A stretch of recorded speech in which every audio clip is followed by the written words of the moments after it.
Kanalıma, mutfağıma hoş geldiniz. Bugün sizlerle zebra kek yapalım. Kabın içerisine oda ısısında 4 adet yumurta kırıyorum.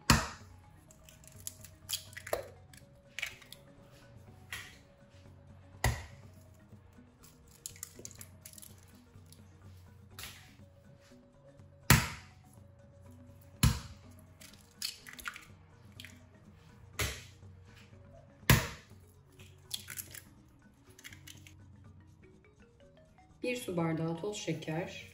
Üzerinde çok az pay bırakıyorum ben. Çok dolu dolu koymuyorum bardağa. Mikser yardımıyla köpük köpük olana dek çırpıyorum. Yaklaşık 3-4 dakika.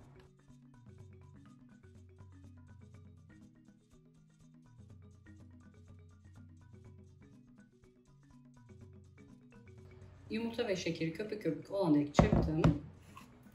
Kuru malzemeleri eleyerek ekleyeceğim. 2,5 su bardağı un ekliyorum.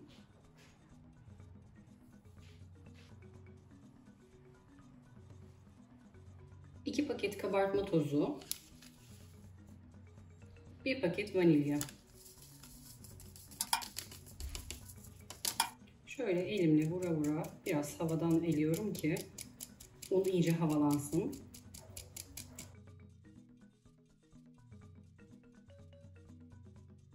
Şekeri ve unu ölçtüğüm bardakla 1 bardak sıvı yağ ekliyorum. Bardak ölçünüz burada çok önemli değil aslında. Hangi bardakla ölçmeye başlayıp devam ederseniz ölçünüz birebir tutacaktır. Bardak ölçüsü, yani büyüklüğü, küçüklüğü kalıbınızı tanımınıza göre değişir. Eğer biraz daha böyle büyük bir kalıbınız varsa daha büyük bardak kullanabilirsiniz. Yine aynı ölçülerde. Yumurta sayısını belki bir tane artırabilirsiniz. Bu kadar. 1 su bardağı süt. Bugün çok büyük kalıp kullanmadığım için normal su bardağı kullanıyorum. Biraz daha büyük kalıp kullansaydım daha kahve kupaları, büyük kahve kupaları ya da büyük su bardakları kullanabilirdim. Şöyle unun sıçramaması için birazcık alt üst ediyorum. Öncesinde düşük devirde, sonra yüksek devirde çok az, hemen karışana kadar yaklaşık 1 dakika kadar çırpıyorum. Kenarlarında un kalma riskine karşı da şöyle spatula ile kenarlarını sıyırıyorum. Yine alt üst ediyorum. Kıvamını da göstermek istiyorum. Kekimin yarısını kakaolu yapacağım için kek harcımın yarısını başka bir kaba aktarıyorum. 2 tepeleme yemek kaşığı kakao ekliyorum. Şöyle bol bol olsun.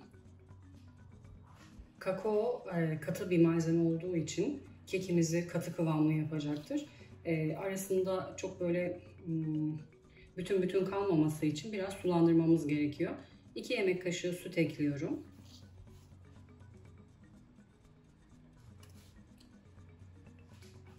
Kıvamını ayarlamıştık. Ekstra bir malzeme koyunca tabii biraz koyulaşıyor, katılaşıyor. O yüzden sütle birazcık açtım. Şöyle birazcık karıştırıyorum ki sıçramasın. Yine çok az. Kakao karışana kadar çırpıyorum.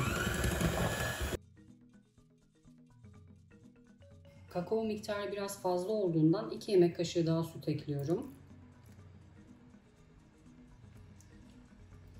Kakao miktarı fazla olduğundan biraz daha koyu geldi gözüme. O yüzden 2 yemek kaşığı daha süt ekliyorum. Toplamda 4 yemek kaşığı ekstradan süt eklemiş oldum.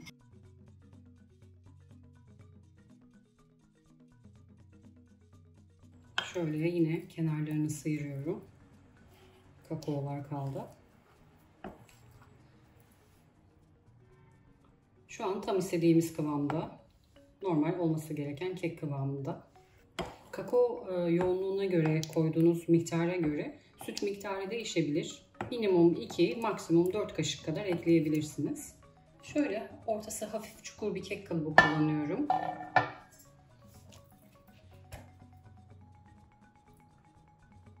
Şöyle 2 yemek kaşığı kadar bol sıvı yağ döküyorum. Fırçayla her yerini yağlıyorum yapışmasın sonrasında. Kenarlarını da bu şekilde fırçayla iyice yağlıyorum.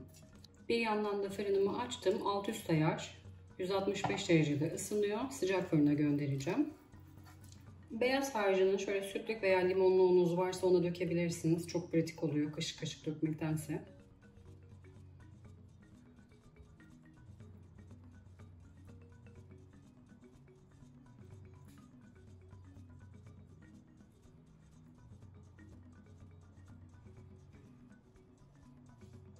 Beyaz kısmını biraz daha fazla koydum alt tabana.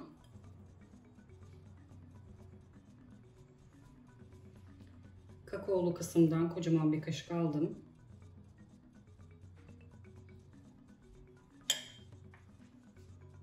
Yine beyaz kısımdan yaklaşık 1 yemek kaşığı kadar döküyorum.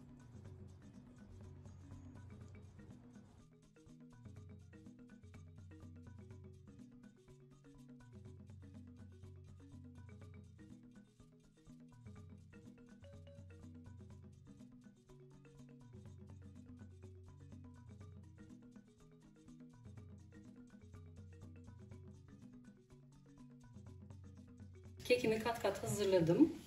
Önceden ısıttığım fırına pişmeye gönderiyorum.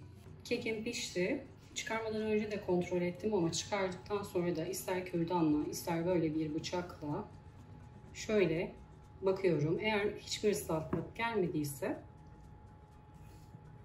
özellikle ortasına bakıyorum ki ortası daha zor piştiği için, daha geç piştiği için hiçbir ıslaklık yok. Kekimiz pişmiş demektir. Eğer kalıbınızı tereyağla yağlıyorsanız iyice soğumasını beklemeyin. Ilıkken kalıptan çıkarın. Ama ben sıvı yağla yağladığım için iyice soğuduktan sonra kalıptan çıkaracağım. Soğuması için kenara alıyorum. Kekim soğudu. Şöyle tabağa kapatıyorum.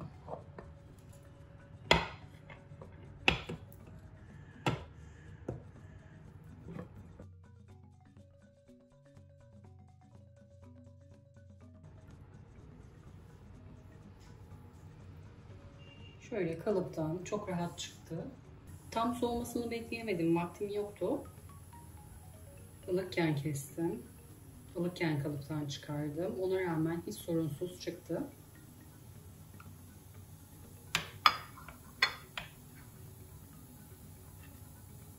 İç dokusunu da göstermek istiyorum.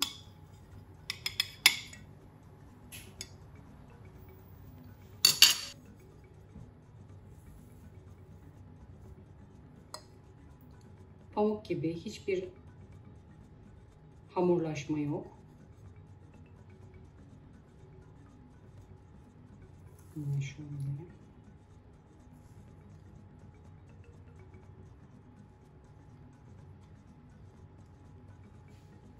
Bu güzel keki kolaylıkla 5 çaylarınız için hazırlayabilirsiniz.